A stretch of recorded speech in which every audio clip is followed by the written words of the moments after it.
Joining me right now is our resident doctor in the house. He is an amazing doctor, actually, and I like his mind and how he studies, and he will tell you if he doesn't know something. Let me welcome back to the show. He was on Monday, Dr. Herve Damas. Welcome, Damas. Hey, Hey, hey, I'm happy to be back. well, thanks. And Cena's here as well, Cena Gaznavi. But this anti-malaria drug that has been approved by the FDA, that has been used since 1944 to treat malaria and arthritis and other ailments, what do you say about this being used to treat COVID-19? Right, so a couple of things about what went on today. Um, some of the things need to be cleared up. Wish Dr. Fauci would have showed up at the end of the conference and give us some clarity because there are a lot of things in there that need to be kind of explained to people. So the drug that you're speaking of specifically is one of two drugs that the president, one of three treatments, two drugs that the president mentioned altogether. And hydroxychloroquine or chloroquine are the first two, and the other one is remdesivir, which is an antiviral. And then he was also talking about convalescent sera treatment. That's the third kind of theoretical treatment. So the first one that your caller spoke about earlier is a drug that was predominantly originally designed to use for malaria treatment. The first version of it, without the hydroxy, was really toxic. Like it was really, really bad. And it had such a toxic side effect profile that people really stopped using it. And so later on, they came out with the hydroxy version, which is just a slight change in the structure of it by adding another chemical group to it. And by that, we wound up with a 40% less toxicity profile. But that's 40% less of something that's really, really harsh. So it has a really strong side effect profile, and it's usually used, like your caller said before, often when you prescribe that, you let the patient know, listen, I'm going to give you this stuff, but I'm going to let you know this is what can happen. And if you've got a number of comorbidities or you're on a number of medications because there's a high interaction kind of spectrum in that, this might not be best for you. So it's not Uh, usually a first line. I mean, you're talking about anything from acute hepatic failure to leukopenia, which is what you don't want. Leukopenia is a decrease in production of your white blood cells. And as we spoke about Monday, white blood cells are your soldiers on the front line to fight off infection. So you don't want to decrease your white blood cells. It can cause blindness, retinopathy, lasting anywhere from 1 to 5 years to permanent retinopathy, hypoglycemia. I mean, there's just so many side effects.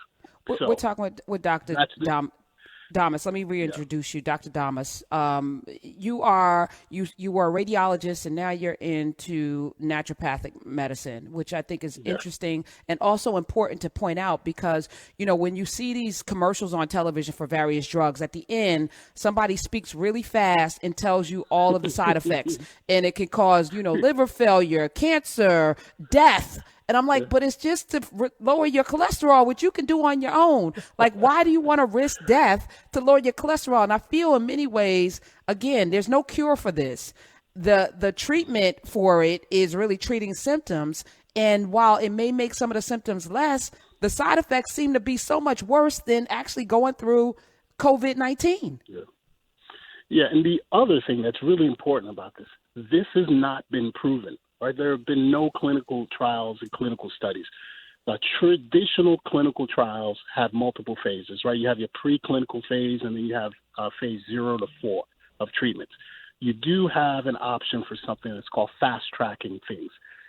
That's dangerous, right? So that sometimes they can get drugs fast tracked 6 months or less.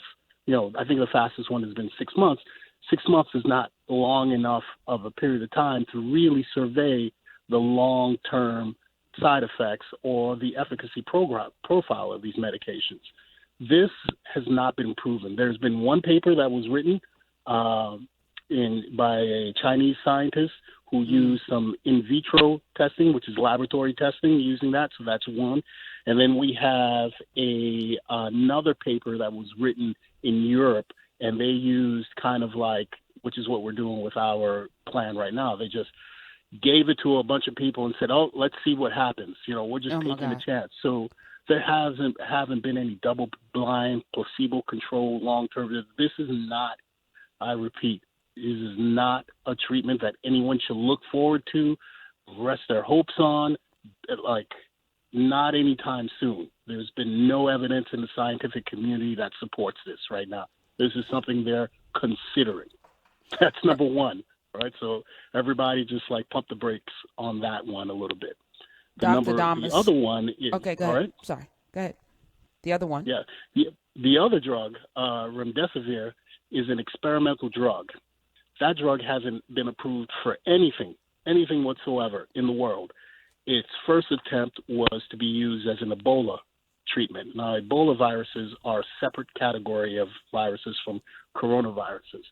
And the reason that they're looking at using it is because of its mechanism of action, which is DNA inhibiting the synthesis of RNA, which is how the viruses kind of replicate themselves inside your cells.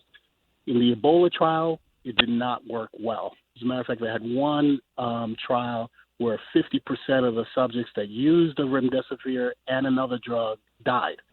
Right?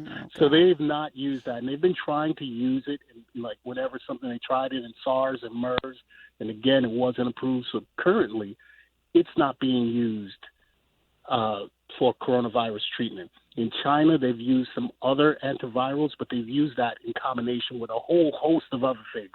There hasn't been anything that says specifically this is what we've done in a trial. And again, the same paper that was written by the Chinese scientists used the remdesivir and the hydroxychloroquine in the laboratory tests. So this hasn't really been done in human studies and human tests right now. All right, so everyone understand that this is not happening anytime soon. Those are the two things. I want to make sure everyone's clear about that. Hi, Doctor. This is Sina Ghaznavi. Thank you so much for all your work. I just kind of want to ask, one of the things I've read about how these kinds of viruses spread is that they tend to maybe dissipate when the weather gets warm, and then they can come back potentially in the fall when the weather gets kind of chillier again. Can you give us some insight into that? And maybe do you have an opinion from what you've seen happening with COVID-19, if that could happen here as well? The reason that we see this tendency for viral activity to change depending on the weather is based on human activity. This is why we are doing the kind of social distancing and staying in. Because in cold weather environments, we tend to congregate indoors. We spend most of our time indoors, and by doing so, we have more contact with one another, right? And then with that increased contact, we're able to spread these things to one another more. But when it gets warmer, we go outside and we spread out. So we will find this kind of pattern, and it's really based on human behavior. With regards to the coronavirus, we don't have enough information to know what a coronavirus season, for example, if you were to use that term, would be like. We actually don't even know. We don't have serological tests that we're using in the U.S. I think there's one being used in Asia somewhere. I think Singapore has a serological test that will test your viral load of that, kind of like the number of viral particles in your bloodstream. So that kind of information, we just don't have that at this. We're so early in the game, we really don't know. So we're using some of the principles that we know affect previous iterations of viruses or same class of viruses, and we're applying that to our kind of tactics and techniques in treating this, attacking this. So that's a wait and see kind of thing there, and I guess kind of wait and see. Yeah. Yeah, and one follow up to that is what could our healthcare system look like? What could our health system look like? What kind of infrastructure should we have had to combat this in a better way? And when I say a better way, I mean getting testing out to more people. Ooh, well, that is, I've been a big proponent of the testing. I feel that the testing, I really feel this strongly, the testing provides you with data. The data provides you with the information that you need to make decisions based upon the facts. That's it, right? So the numbers don't lie. If you have the facts, then you can actually formulate a strategy. It's kind of like, they're saying now they're going to use this or approach this as if it was a war, right? We're declaring war on this virus. Well, if you're declaring war, you have a finite number of troops and resources and artillery. You need radar and satellite imaging to see what your enemy is doing. How much of your enemy is there? Where are they? How fast are they moving? What kind of progress have they made? If you don't have radar and you don't have satellite imaging, you have no idea where to allocate your resources. Where's your defense breaking down? Where do you need to move, backups and supplies and reinforcements? We don't have that right now. So as opposed to targeted treatments and targeted, specifically data-informed and data-driven activities, we're kind of throwing a blanket over everything right now, right? And eventually that doesn't work. You just can't say, all right, we're going to try to do everything all at once, because everything doesn't need to be done all at once. There are areas that are high susceptibility, areas with a population density that is a little thicker than other areas. There are areas that have more people who are in the high risk category. Maybe some of those areas may need these resources more than others.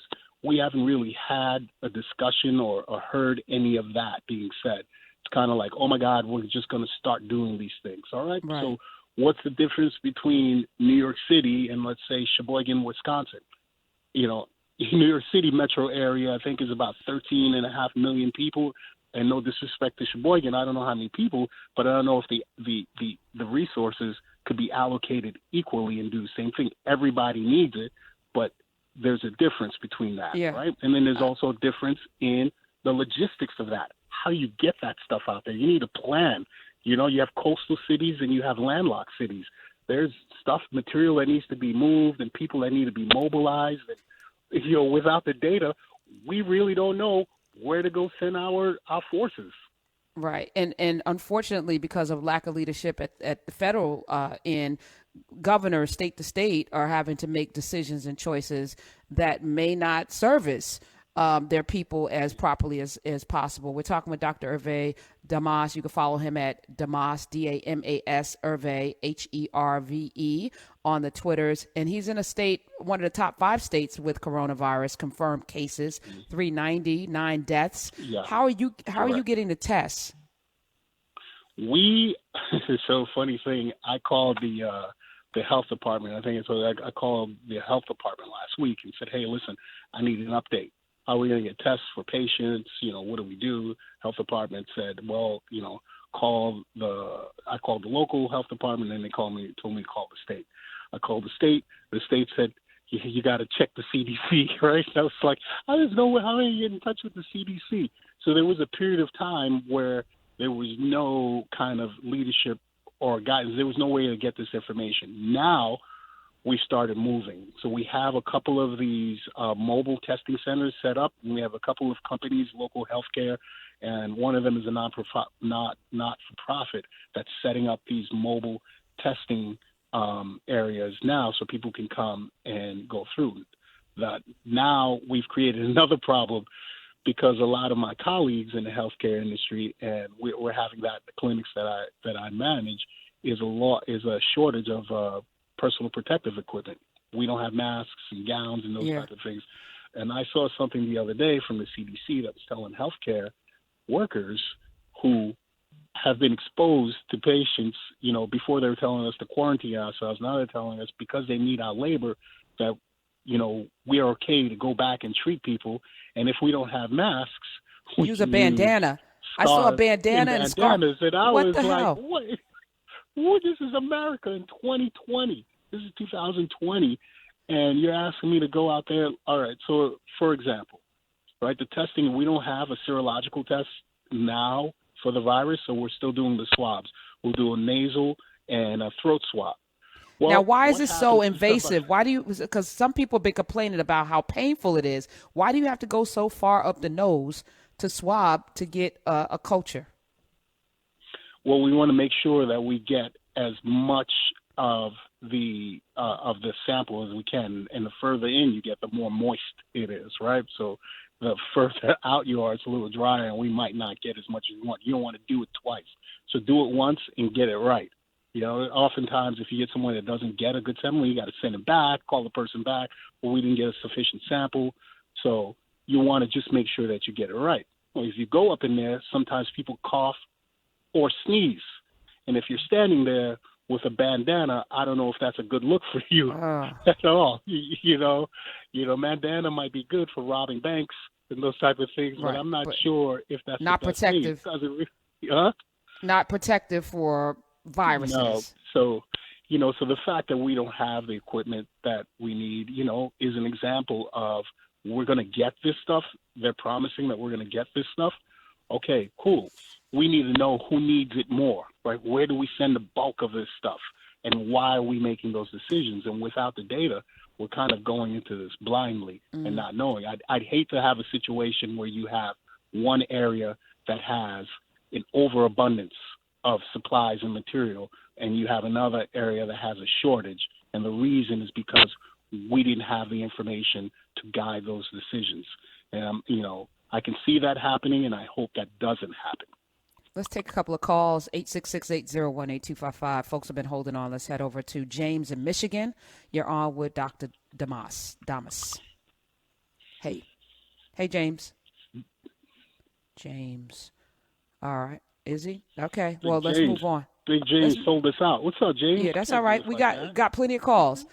We're gonna head over to Rhode Island. Thomas has a direct question for you. Welcome to the Karen Hunter Show. Hey, Thomas. Hey, how you doing? Thank you for taking my call, Karen. I actually have two questions for the doctor. First one is today Mike Pence, Vice President Pence, talked about meeting with 3M and Honeywell and problem with manufacturing of the masks, seeing how 3M makes millions of masks, but only a small percentage of the masks they make are actually qualified to be sold to hospitals that meet hospital quality standards. So the way that they were handling that was to basically pass legislation to waive all liability, right?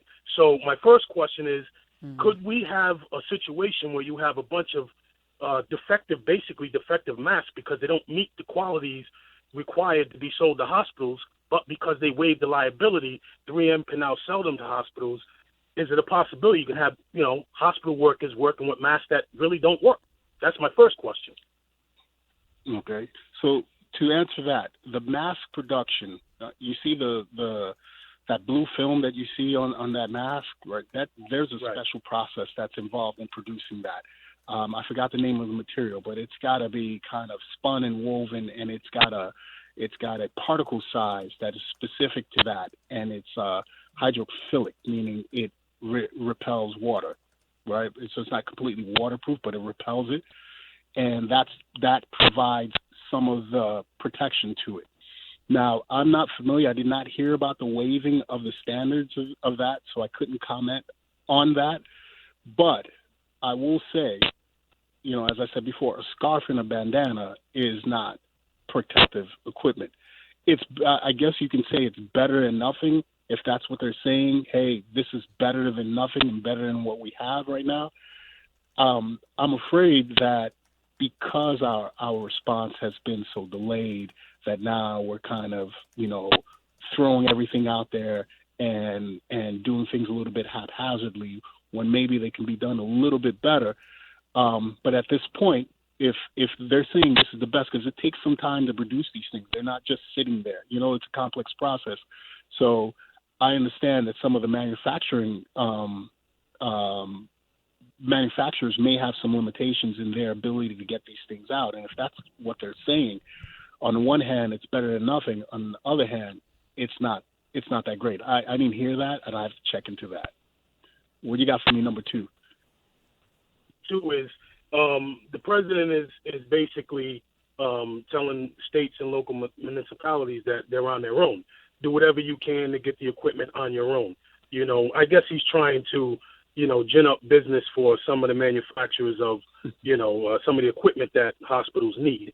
So if the states go out and buy it, it produces business. And the states are trying to get the president to enact, some federal emergency type situation so that they don't have to do that. My question with that is that some of the governors have already stated, my governor here in Rhode Island being one of them, that when they go to purchase some of this equipment, the manufacturers are basically saying, look, you're out of luck because, we already sold out to the feds. Like the feds, they're getting this stuff before the state. So that's, could you create an environment for example, where let's say California, just a hypothetical, wants to order a certain amount of respirators, and Texas wants the same thing. But, so you're going to create a bidding war, for example, where Texas says we'll pay, double what California wants to pay, or could we have a situation where you have a black market, for certain supplies in 2020? I mean, this is ridiculous, how this is being handled. So are you concerned about that as a doctor? Could you be getting supplies that are coming in out of desperation through either the underground, or, you're fighting with other hospitals, or you're fighting with other municipalities to where you got to start, basically bidding on some of this stuff? Does that concern you? Well, we've had that situation with our protective equipment, with our masks. I give you a personal story. I tried to, this is crazy.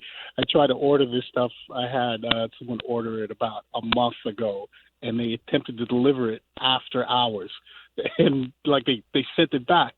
So I'm like, dude, where's our mask? Like, oh man, they tried to deliver it, but nobody was here. They came after hours, I guess, because, of all the delivery issues, everybody was ordering stuff. So these guys showed up after hours, sent it back. And then when we ordered and say, hey, we need you to bring it back, they were like, oh, man, sorry, the order was canceled. And now you've got to wait. You got to get back in line. And we're like, well, we already ordered this. So we've been waiting for about 3 weeks to get our new order of masks. You're going to have a shortfall of supplies. It just, it's not a magical thing to produce these, everything that's needed from the respirators. And that's a complex piece of machinery with a number of complex smaller parts that go into an electronic boards. So this is not stuff that you just like hammer out real quickly. I cannot see anyone purchasing anything from the black market because you need something that works, right? So you can't just say, hey, man, I'm going to buy a bootleg like Amazon Fire Stick or something like that, right? Because you need to ensure that this thing is working. So everyone has pretty much suppliers that they go to. There's only a few companies that make this stuff. We're all going to the same place. Everyone's going through the same place. Now, the point that you made about the feds and the states, I'm not too familiar with that aspect of it because I really don't get into the purchasing part of things in terms of how that all works out. So that part I can't answer for you. But I can pretty much say, if you are ordering or anything in any hospital I'm affiliated with, you have suppliers. You're just not out there like, standing on a corner or texting your boy, hey, man, somebody that's got respirators. I'm saying we're trying to get – it doesn't work like that. We have specific suppliers that do that, and everything goes through a channel because that's the fastest way to get it done. Going out on your own, it's just going to make it more convoluted and more difficult. You wouldn't even get it done that way.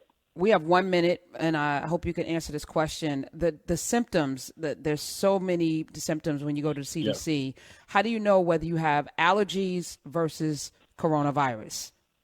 So that's a tough one because you can have a range of symptoms. You can start off with headache, mild headache, general malaise, just feeling tired or fatigued, diarrhea. Usually people start off with something mild. Hey, man, I got a cough or a slight fever. I'm not feeling great. Then you go to a productive cough, muscle aches, which feel like the flu. Right now, if you go into summer, because we don't have all the tests, if you go to some EDs and you give them your constellation of symptoms, they're going to triage you right there and say, this may be something else. Chill out. We're not going to use, you're not sick enough at the moment for us to do that. We might test you if we have the test to do it. If not, we'll tell you, go back and isolate yourself and then come back if you're sicker. Well, thank you for being here.